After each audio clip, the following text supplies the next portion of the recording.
Paano mo malalaman kung hobby or passion mo ba ang content creation?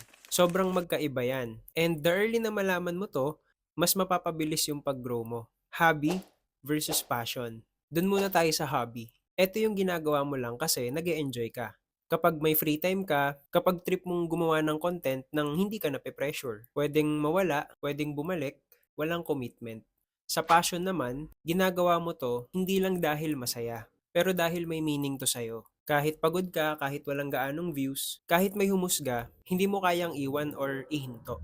Ngayon, paano mo naman malalaman kung hobby mo na ba siya or passion mo na? Kapag hobby mo lang, hindi mo siya priority.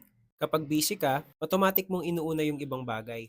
Minsan ka lang mag-upload, madalas ka pang magduda, tapos madaling sumuko kapag walang nakikitang results. Paano mo naman malalaman kung passion mo na to? Kapag passion mo, gagawa ka ng paraan kahit busy ka.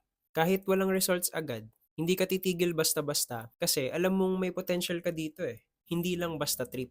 Kundi, kailangan mo talaga siyang gawin. Ito yung reality.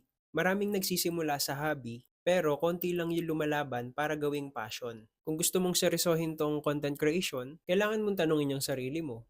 Hobby mo lang ba to or passion na? Ikaw ba, ginagawa mo lang ba to for fun o gusto mong gawing full time? Comment down sa baba, hobby or passion. Follow for more tips.